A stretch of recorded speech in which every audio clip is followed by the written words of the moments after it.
Caros alunos, sejam bem-vindos à 15ª aula da nossa disciplina de Sistemas de Controle 1. Nessa aula, vamos continuar estudando sobre o critério de Routh-Hurwitz, entretanto, abordando sobre alguns casos especiais. O primeiro caso especial ocorre quando aparece um zero apenas na primeira coluna da tabela de Routh-Hurwitz. Caso o primeiro elemento de uma linha seja zero, uma divisão por zero seria necessária para formar a próxima linha, conforme aprendemos na última aula. Para evitar esse fenômeno, um epsilon é designado para substituir o zero que aparece na primeira coluna. Assim, é feito o valor de epsilon tenderá a zero pelo lado positivo ou pelo lado negativo nos elementos da primeira coluna, para então vermos se haverá mudança de sinal e avaliarmos se o sistema em malha fechada é estável ou não. Para entendermos melhor como utilizamos esse epsilon na tabela de Routh, vamos fazer esse exemplo. Nele temos a função de transferência em malha fechada já disponibilizada para aplicarmos o critério de Routh-Hurwitz. Essa função é dada por Ts, que é igual a S mais 8 sobre S à quinta menos S à quarta mais 4S ao cubo menos 4S ao quadrado mais 3S menos 2. Então, pessoal, como o exercício ou o exemplo já forneceu para a gente a função de transferência em malha fechada, que é o T de S, nós já temos então aqui a nossa equação característica, ou o polinômio do denominador dessa função. Então, a gente já pode começar a montar a nossa tabela de Routh. Observe que eu criei aqui duas colunas adicionais que nós vamos preencher elas somente após finalizarmos a montagem da tabela de Routh. Por quê? Porque vai acontecer de aparecer um zero na primeira coluna da tabela, onde nós vamos substituir esse zero por um epsilon. E ao substituir esse zero por um epsilon, para a gente poder analisar as mudanças de sinais na primeira coluna, a gente vai tender esse epsilon a um valor bem próximo de zero, porém positivo. E também vamos tender ele para um valor bem próximo de zero, porém negativo. Não precisa necessariamente fazer as duas análises, pode escolher uma das duas, ou tender a um valor bem próximo de zero positivo, ou tender a um valor bem próximo de zero negativo. Então, vamos fazer as duas formas aqui para poder demonstrar que para as duas formas a análise fica a mesma, ou seja, a quantidade de polos do semiplano da direita e do semiplano da esquerda vai ser a mesma. Então vamos começar a montar nossa tabela. Estamos pegando aqui o coeficiente do maior expoente de S, que é S elevado à quinta. Então nós começamos aqui com um valor igual a 1. Pulando aqui um expoente de S, nós temos 4S ao cubo. E pulando o outro expoente, nós temos então 3 vezes S. E agora na segunda coluna, ou melhor dizendo, na segunda linha, a linha S4, nós vamos começar então aqui com menos 1S4, pula um expoente de S, nós teremos então menos 4S ao quadrado, e pula mais 1, nós temos então menos 2 vezes S elevado a zero. Aqui de cara a gente já consegue ver que esse sistema vai ser instável, porque a gente já tem aqui automaticamente uma mudança de sinal na primeira coluna. Mas, de toda forma, vamos terminar de montar a tabela para a gente poder fazer a análise e verificar, além da questão do fato do sistema ser instável, analisar também a quantidade de polos no semiplano da direita e no semiplano da esquerda. Então, montando aqui agora a nossa linha S3, nós teremos então menos o determinante de 1, menos 1, 4 e menos 4, dividido por menos 1, que vai dar um valor aqui igual a zero. Observe que já apareceu aqui o zero na primeira coluna, Então nós já vamos substituir esse zero automaticamente por um epsilon, tá? E dessa forma a gente vai continuar montando a nossa tabela, considerando ali, onde tiver um zero, a gente vai considerar como sendo igual a epsilon. Então aqui para a segunda coluna da linha S3, nós teremos então menos determinante de 1, menos 1, 3, menos 2, dividido por menos 1, que vai dar um valor igual a 1. E aqui na terceira coluna, como a gente não tem uma quarta coluna, acaba que a gente vai ter aqui como sendo igual a zero. Mas só para poder demonstrar, nós teremos então menos o determinante de 1, menos 1, 0 e 0, dividido por menos 1, que vai dar 0. Indo agora para a linha S2, nós teremos então menos determinante de menos 1, epsilon, menos 4 e 1, dividido por epsilon, o que vai dar aqui igual a menos 4 epsilon mais 1 dividido por epsilon. Na segunda linha na segunda coluna dessa linha S2, nós teremos então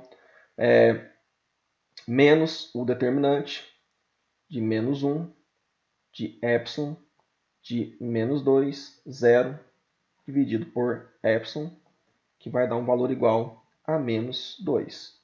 Na terceira coluna aqui, como a gente já tem, a gente não tem, né, uma quarta coluna, então acaba que isso aqui vai ser 0 diretamente.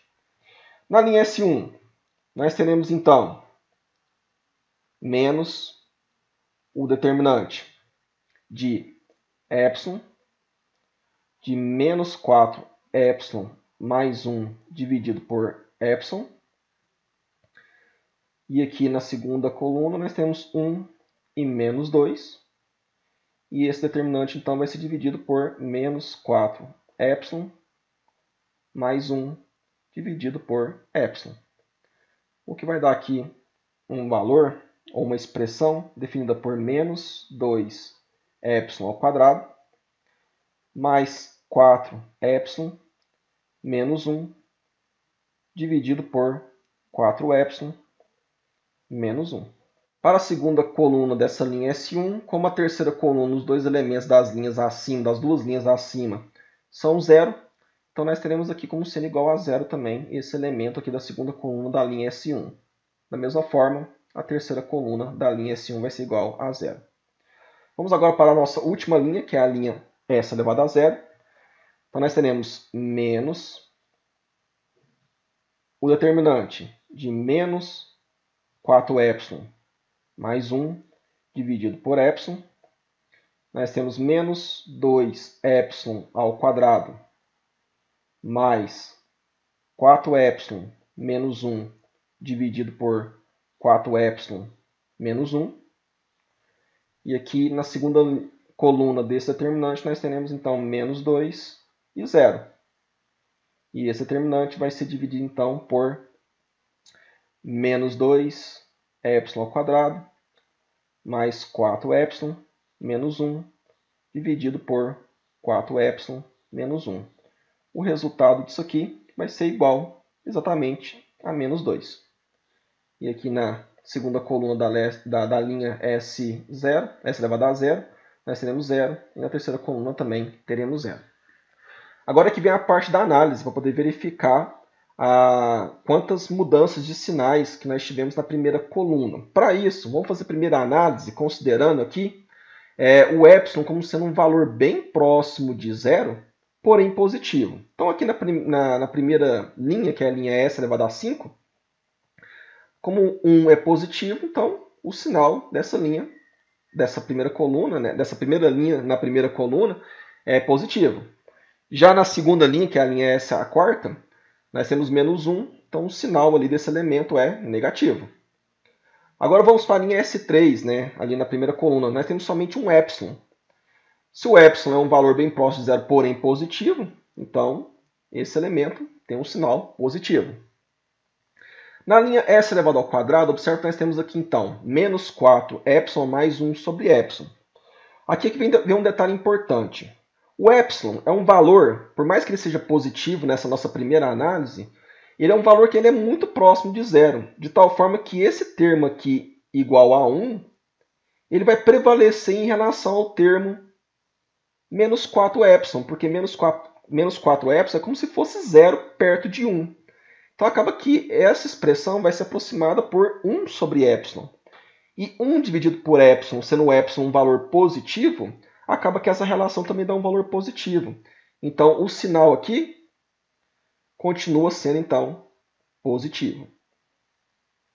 Vamos agora para analisar aqui a primeira coluna ali da linha S1.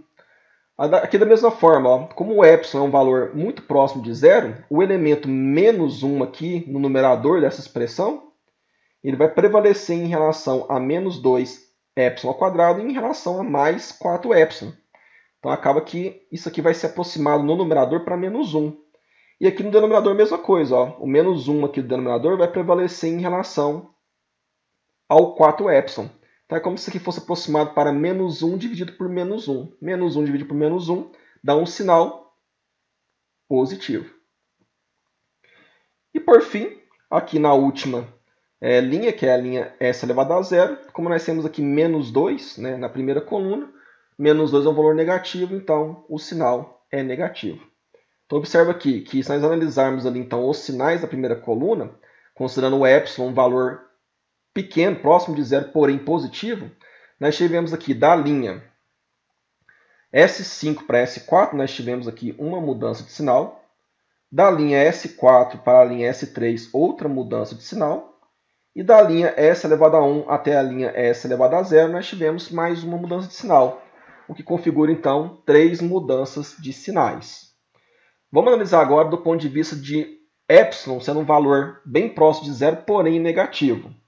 Então, aqui nas duas primeiras linhas, a gente mantém, né, o sinal vai ser mais e menos, porque nós temos 1 e menos 1, respectivamente. Como o nosso epsilon é um valor negativo, na linha S3, S elevado ao cubo, S ao cubo, nós teremos então um valor negativo, porque o epsilon é negativo. Na linha S elevado ao quadrado, da mesma forma, o mais 1 prevalece em relação a menos 4 epsilon. Então fica mais 1 dividido por epsilon aproximado. E o epsilon é negativo, então menos 1, melhor dizendo, mais 1 dividido por epsilon, sendo um valor negativo, o epsilon, nós teremos um valor aqui também que vai ser negativo. Na linha S elevado a 1, da mesma forma, a gente tem aqui então que o menos 1 no numerador e o menos 1 no denominador da expressão vai prevalecer em relação aos valores que são multiplicados por epsilon, pelo fato do epsilon ser muito próximo de zero. Então acaba que isso aqui vai se aproximar também para menos 1 sobre menos 1, que mantém um sinal aqui positivo. E na linha S elevado a zero, nós temos então um menos 2 que é negativo. Então, nós temos um sinal negativo. Vamos analisar agora, então, as mudanças de sinais. Então, nós tivemos aqui uma mudança da linha S elevado a 5 para a linha S elevado a 4. Depois, uma mudança da linha S elevado ao quadrado para a linha S elevado a 1. E mais uma mudança da linha S elevado a 1 para a linha S elevado a 0, que configurou também 3 mudanças. Conclusão, independente da forma que a gente faça a análise para epsilon, sendo um valor próximo de zero, positivo ou negativo, as mudanças de sinais sempre serão as mesmas, na primeira coluna da tabela de Root. Então, deste modo, como nós temos 3 mudanças de sinais, esse sistema apresenta, então, em malha fechada, 3 polos no semiplano da direita. Como esse polinômio do denominador dessa função de transferência em malha fechada é um polinômio de quinta ordem, nós temos, então, já que nós temos 3 polos no semiplano da direita, os outros 2 polos estão no semiplano da esquerda. Então, como eu tenho 3 polos no semiplano da direita, esse sistema aqui ele é instável. E assim a gente fecha esse exemplo. Outro método que pode ser utilizado quando um zero aparece apenas na primeira coluna de uma linha é obter o polinômio que possui raízes recíprocas das raízes do polinômio do denominador da função de transferência em malha fechada original. Esse polinômio possui suas raízes distribuídas da mesma forma que o polinômio original, no semiplano da direita, no semiplano da esquerda ou sobre o eixo imaginário. Isso acontece pois o recíproco do valor de uma raiz do polinômio recíproco está na mesma região da raiz do polinômio original. Assim, caso possamos obter o polinômio que possui as raízes recíprocas das do polinômio original, podemos utilizar esse polinômio na tabela de Root no lugar do polinômio original e fazer a análise do ponto de vista da estabilidade do sistema. É possível que a tabela de Root para o novo polinômio não tenha um zero na primeira coluna. Se mesmo assim aparecer o zero na primeira coluna, o método epsilon que acabamos de aprender deverá ser utilizado. O polinômio com raízes recíprocas, por sua vez, é um polinômio com os coeficientes do polinômio do denominador da função de transferência original escritos na ordem inversa. Assim, se o polinômio do denominador original for dado por s à quinta menos s à quarta mais 4s ao cubo menos 4s ao quadrado mais 3s menos 2, então temos que o polinômio de raízes recíprocas é dado por menos 2s à quinta mais 3s à quarta, menos 4s ao cubo, mais 4s ao quadrado, menos s mais 1. Com base nisso, vamos refazer o exemplo anterior, utilizando agora o polinômio de raízes recíprocas na tabela de Root. Então agora vamos refazer o mesmo exemplo, só que agora em vez de a gente montar com o polinômio original da função de transferência em malha fechada, vamos montar nossa tabela de Root utilizando o polinômio de raízes recíprocas, que é esse d recíproco de s que eu escrevi aqui, né? Então, eu já mostrei para vocês como é que a gente vai poder determinar esse polinômio. Então, a gente coloca os coeficientes na ordem inversa, né? E vai multiplicando ali pelos expoentes de s na ordem direta. Então, montando aqui agora a nossa tabela de root com base nesse polinômio, nós temos na linha s elevado a 5, nós temos então menos 2 vezes s elevado a 5. Nós temos menos 4 vezes s elevado ao cubo. E nós temos também menos 1 vezes s. Na linha s à quarta, nós temos então 3s à quarta, 4s ao quadrado, e nós temos 1 vezes s elevado a zero. Então, vamos montar nossa tabela aqui agora a partir da linha s elevado a 3. Então, nós temos menos o determinante de menos 2, 3, menos 4 e 4 dividido por 3, que vai dar um valor aqui de menos 1,33. Na segunda coluna da linha S3, S ao cubo, quer dizer, nós temos então menos determinante de menos 2, 3, menos 1 e 1, dividido por 3, que vai dar um valor de menos 0,33. E aqui na terceira coluna da linha S3, como nós não temos uma quarta coluna, então isso aqui vai ser igual a zero. Na linha S ao quadrado, nós temos então menos determinante de 3 menos 1,33, 4 e menos 0,33, dividido por menos 1,33, que vai dar um valor aqui de 3,25. Na segunda coluna, nós temos então menos determinante de 3 menos 1,33. Nós temos então 1 e 0 aqui na segunda coluna do determinante, dividido por menos 1,33, que vai dar um valor aqui de 1. E aqui na terceira coluna da linha S ao quadrado, vai continuar sendo 0 também.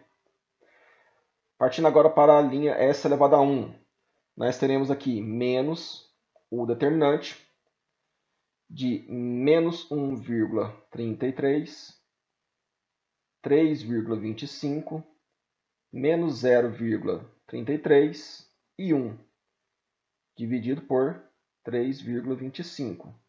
Vai dar um valor de 0,08. Aqui na segunda coluna, menos 1,33 aqui dentro do determinante, 3,25, 0 e 0, dividido por 3,25, que vai dar 0. E na terceira coluna, também igual a 0. E na última linha, a linha S elevado a 0, nós teremos menos determinante de 3,25, 0,08, 1 e 0, dividido por 0,08, que vai dar um valor igual a 1. E aqui na segunda e na terceira coluna da linha S elevado a 0, nós teremos os elementos iguais a 0. Então, observe que, utilizando o polinômio recíproco, nessa situação aqui, aconteceu de não aparecer um zero na primeira coluna. Poderia aparecer um zero na primeira coluna, mesmo utilizando o polinômio de raízes recíprocas ao polinômio do denominador original da função transferência em área fechada? Poderia. Tá? Então, no caso, se aparecer um zero novamente na primeira coluna, mesmo utilizando o polinômio de raízes recíprocas, não tem outra alternativa. Temos que utilizar a técnica do epsilon para poder verificar a questão da estabilidade desse sistema. Agora vamos verificar então as mudanças de sinais na primeira coluna e ver se vai bater, né, com o exemplo anterior que nós fizemos utilizando o epsilon. Então observe que na primeira linha S elevado a 5 indo para a linha S elevado a quarta, nós temos então uma mudança de sinal. Da linha S elevado a quarta para S elevado ao cubo, nós temos outra mudança de sinal. Da linha S elevado ao cubo para a linha S ao quadrado, nós temos mais uma mudança de sinal. E observe que agora, daqui por diante, né, da linha S ao quadrado para a linha S1 e para a linha S elevado a zero, não temos mais nenhuma mudança porque os valores permaneceram como sendo positivos. Então, nós tivemos 3 mudanças de sinais. De tal modo que nós verificamos então que utilizando o polinômio de raízes recíprocas ao polinômio original da equação característica, nós temos também a mesma quantidade de mudanças de sinais, o que indica que o sistema, de toda forma, apresenta 3 polos no semiplano da direita e 2 polos no semiplano da esquerda. E o sistema, portanto, ele é instável. Lembrando que o sistema instável que nós estamos falando aqui é o sistema da função da transferência original, a t de s. A gente só utilizou o polinômio de raízes recíprocas para a gente poder contornar a situação onde aparece um zero na primeira coluna. E assim a gente fecha, então, mais esse exemplo. Outro caso especial que pode aparecer no emprego do critério de Routh-Hurwitz é o caso do aparecimento de uma linha inteira de zeros na tabela de Routh. Uma linha inteira de zeros aparece na tabela de Routh quando um polinômio estritamente par for um fator do polinômio original do denominador da função de transferência em malha fechada. Os polinômios pares, por sua vez, possuem somente raízes que são simétricas com relação à origem. Essa simetria pode ocorrer sob 3 condições de posições das raízes. Assim, as raízes do polinômio par podem ser simétricas e reais, podem ser simétricas e imaginárias, ou podem ser quadrantais. Dessa forma, cada caso, ou a combinação desses casos, gera um polinômio par. Assim, o aparecimento de uma linha inteira de zeros na tabela de Routh indica a existência de um polinômio par, que é um fator do polinômio original do denominador da função de transferência em malha fechada, e cujas raízes são simétricas em relação à origem. Ao contrário dos casos que vimos anteriormente, somente em uma situação que apareça uma linha inteira de zeros na tabela de Routh é que podemos ter um polinômio onde as raízes podem estar posicionadas sobre o eixo imaginário, uma vez que as raízes sobre o eixo Jω são simétricas em relação à origem. Vale destacar que os coeficientes do polinômio par aparecem na linha imediatamente acima da linha de zeros, e todos os elementos na tabela a partir do polinômio par até o final da tabela se aplicam apenas ao polinômio par. Portanto, o número de mudanças de sinal a partir do polinômio par até o final da tabela é igual ao número de raízes no semiplano da direita do próprio polinômio par.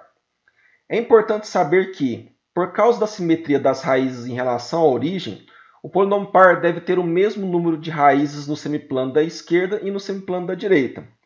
Uma vez contabilizadas as raízes no semiplano da direita e da esquerda, as demais raízes desse polinômio deverão estar sobre o eixo imaginário. Além disso, todas as linhas da tabela de Routh, do início da tabela até a linha contendo o polinômio par, se aplicam apenas ao outro fator do polinômio original. Para este fator, o número de mudanças de sinal, do começo da tabela até o polinômio par, é igual ao número de raízes no semiplano da direita. E as demais raízes estarão no semiplano da esquerda, pois não pode haver raízes sobre o eixo imaginário contidas nesse outro polinômio.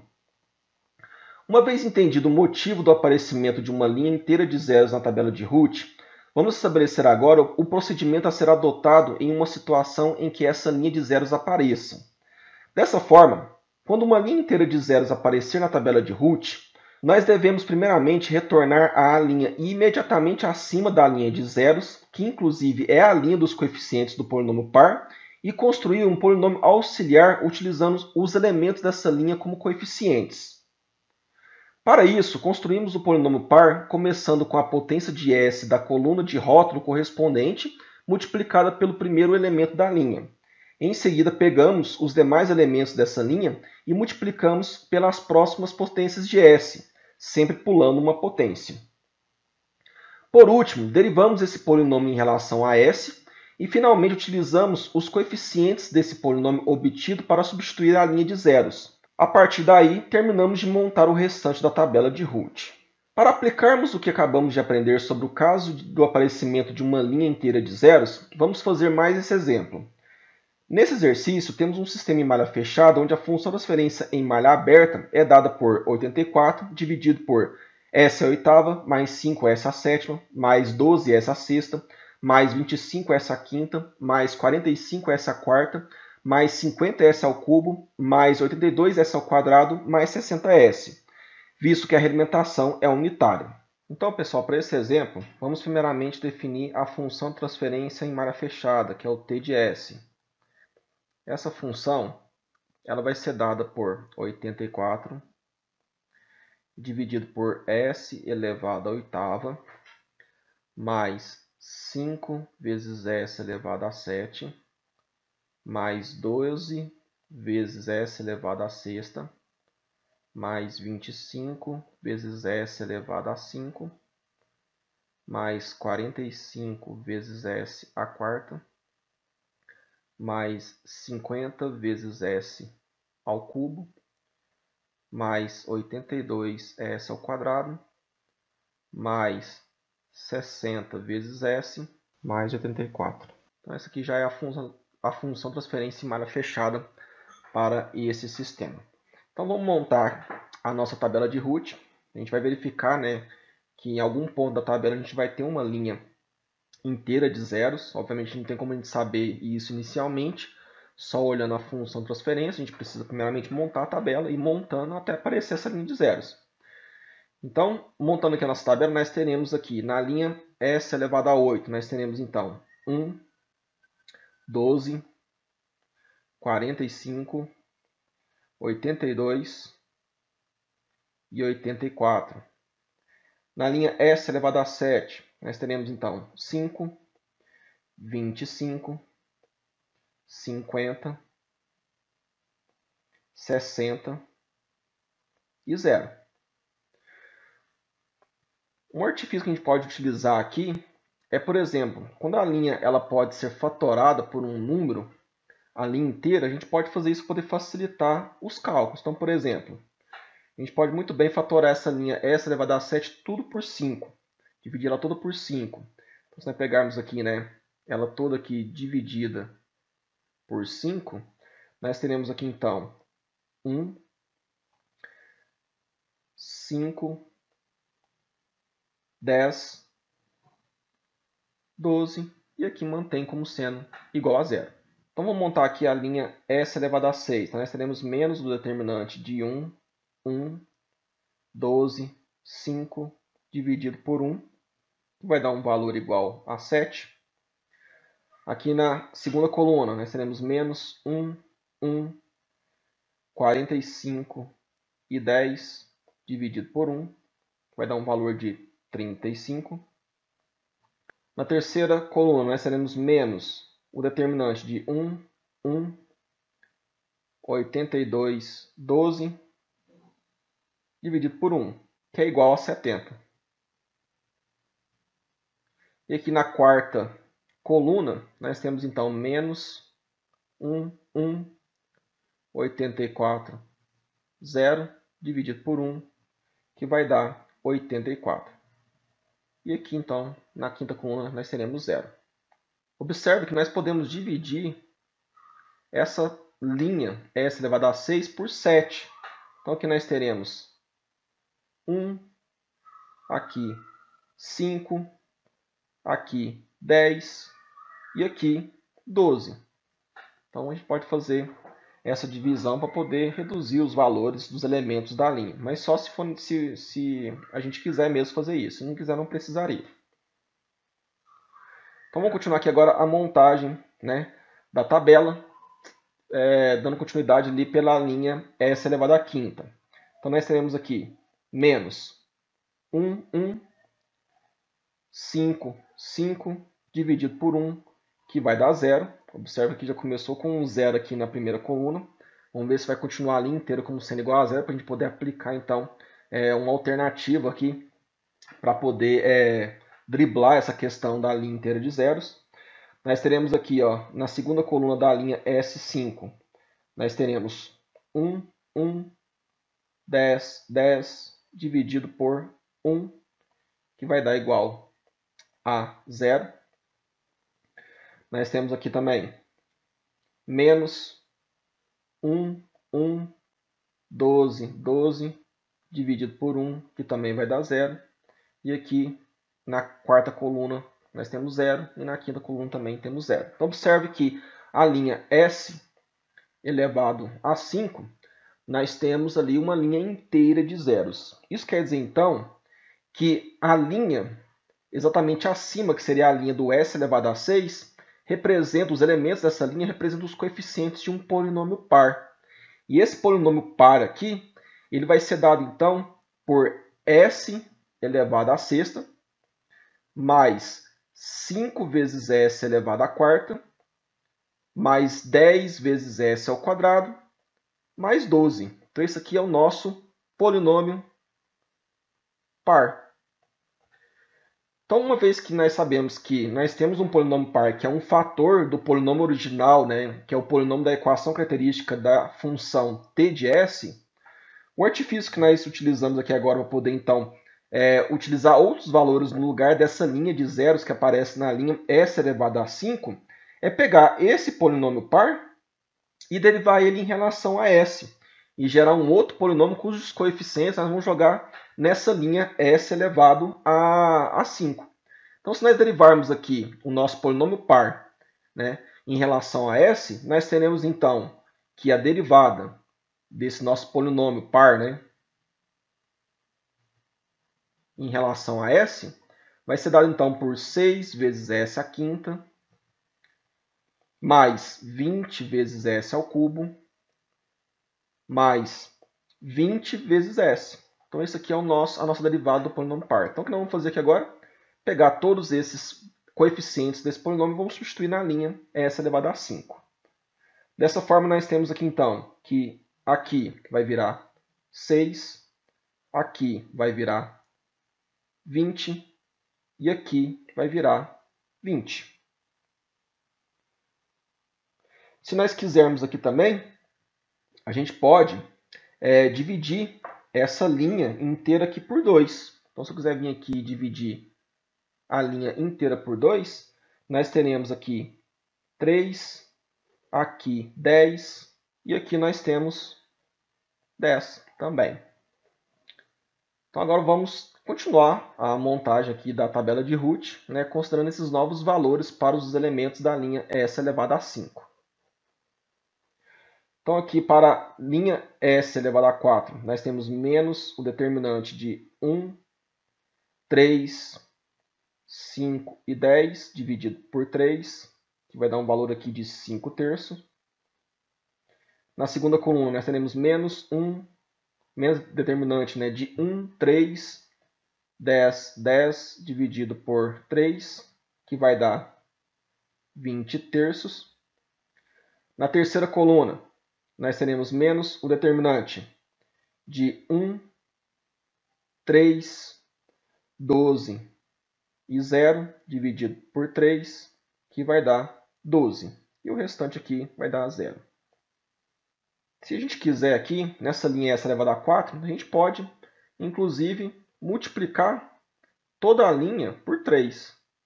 De tal forma que nós teremos aqui, então, 5, aqui 20 e aqui 36. Mais uma vez, não tem necessidade de multiplicar se não quiser, tá? Mas é só para poder demonstrar mesmo que a gente tem essa possibilidade de estar modificando aqui os elementos da linha, multiplicando ou dividindo por algum valor, de forma a tentar meio que facilitar, né, o equacionamento. Então, aqui para a linha s elevado a 3, nós teremos então menos o determinante de 3, 5, 10 e 20 dividido por 5, que vai dar aqui então um valor de menos 2. Aqui para a segunda coluna da linha s elevado a 3, nós teremos menos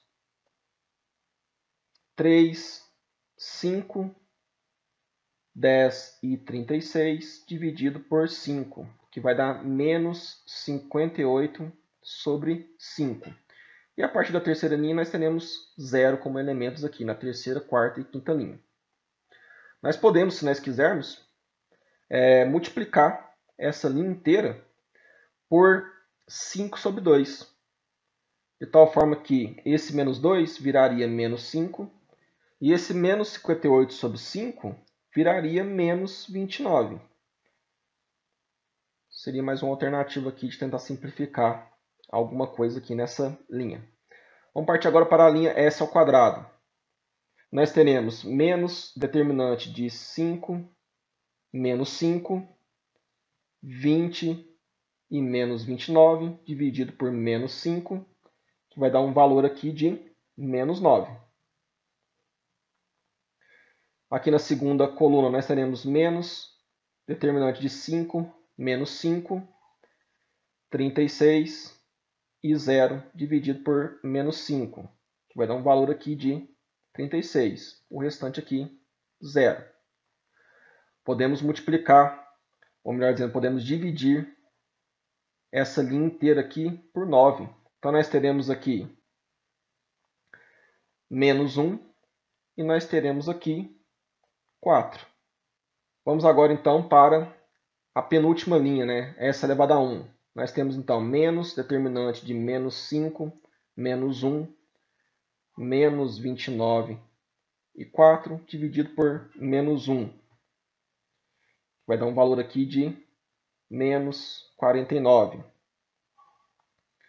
Aqui na segunda coluna dessa linha nós teremos 0 e o restante também 0. E na última linha, que é a linha S elevado a 0, nós teremos menos determinante de menos 1, menos 49, 4 e 0, dividido por menos 49, que vai ser igual a 4. E o restante dos elementos como sendo igual a 0. Agora a gente pode começar então a interpretação da primeira coluna da tabela de Root. Lembrando que agora, como a gente sabe que houve ali a presença de uma linha inteira de zeros, a gente sabe então que tem um polinômio par que é um fator da equação característica original do sistema em malha fechada. Nós precisamos primeiramente fazer uma análise do polinômio par até o fim da tabela, na primeira coluna, e depois fazer uma análise só da primeira linha, na primeira coluna, primeira linha, né, da tabela até o polinômio par. Então vamos começar ali pelo nosso polinômio par e vamos fazer a análise de mudanças de sinais. Então observa aqui, da linha S elevado a 6, da linha S elevado a 6 para a linha S elevado a 5, nós somos de 1 para 3, então não teve mudança de sinal. Da linha S elevado a 5 para a linha S elevado a 4, nós somos de 3 para 5, então também não houve mudança de sinal. Já da linha S elevado a 4 para a linha S elevado a 3, nós tivemos uma mudança de sinal, porque fomos de 5 para menos 5. Da linha S elevado a 3 para a linha S elevado a 2, não tivemos mudança de sinal. Também não tivemos mudança de sinal da linha S elevado a 2 para a linha S elevado a 1. Mas da linha S elevado a 1 para a linha S elevado a 0, nós tivemos mais uma mudança de sinal. Então, com relação ao polinômio par, esse polinômio aqui apresenta, então, dois polos no semiplano da direita. Como o polinômio par apresenta raízes que são simétricas em relação à origem, se ele tem dois polos no semiplano da direita, automaticamente ele tem que ter dois polos no semiplano da esquerda. Isso é obrigatório pelo fato de ele ser um polinômio par, né? Só que o nosso polinômio par é um polinômio de sexta ordem, igual vocês podem ver aqui, ó. Então, se ele é de sexta ordem, ele tem seis raízes. Só que até agora a gente achou que somente 4 raízes, né? Nós não achamos, na verdade, as raízes, mas nós achamos ali que esse polinômio tem 4 raízes ali, sendo que 2 no semiplano da direita e 2 no semiplano da esquerda. Onde que estarão, então, as outras 2? Então, as outras 2 estarão sobre o eixo J-ômega, ou seja, sobre o eixo imaginário. Então, a única situação da gente ter raízes desse polinômio sobre o eixo imaginário é se nós tivermos um polinômio par, que é um fator da equação característica original da função transferência em malha fechada. Agora, com relação ao restante, né, do nosso polinômio, melhor dizendo, ao outro fator desse nosso polinômio, nós vamos analisar agora da linha S elevado a 8 até a linha S elevado a 6, que é onde fica o polinômio par. Então, observe que da linha S elevado a 8 para a linha S elevado a 7, não tivemos mudança de sinal. E da linha S elevado a 7 para a linha S elevado a 6, nós também não tivemos mudança de sinal. Isso quer dizer, então, que nós temos ali, como o polinômio par ele é um polinômio de sexta ordem e o polinômio original é um polinômio de oitava ordem, nós temos dois polos no semiplano da esquerda, porque não teve nenhuma mudança de sinal. Então, no total, nós tivemos, então, dois polos no semiplano da direita, 4 polos no semiplano da esquerda e 2 polos sobre o eixo imaginário. Como a gente tem 2 polos no semiplano da direita, esse sistema, então, em malha fechada, ele é instável. Tá? Lembrando que esses dois polos que nós analisamos aqui por último é só relacionado ao fator restante, né, do polinômio original, porque nós já analisamos do polinômio par até o fim da tabela. Como não teve nenhuma mudança, todos os polos restantes estão no semiplano da esquerda. Tá? Se tivesse alguma mudança, nós teríamos algum polo no semiplano da direita. E é importante destacar que nós tivemos dois polos no semiplano da esquerda e não tem possibilidade de nós termos polos sobre o eixo imaginário para o restante dos outros polos, somente para a parcela relacionada ao polinômio par, né? Ao polinômio ali de ordem 6. Dessa forma, pessoal, a gente finaliza o exercício. Tivemos aqui a conclusão que o sistema ele é instável pelo fato de ter dois polos no semiplano da direita, apesar dele ter, né, 4 polos no semiplano da esquerda e 2 polos sobre o eixo imaginário. Assim, pessoal, finalizamos mais uma aula. Na próxima aula, utilizaremos o critério de Routh-Hurwitz para fins de projeto de parâmetros de sistemas de controle e aprenderemos também a verificar a estabilidade de sistemas representados no espaço de estados. Abraço a todos e bons estudos!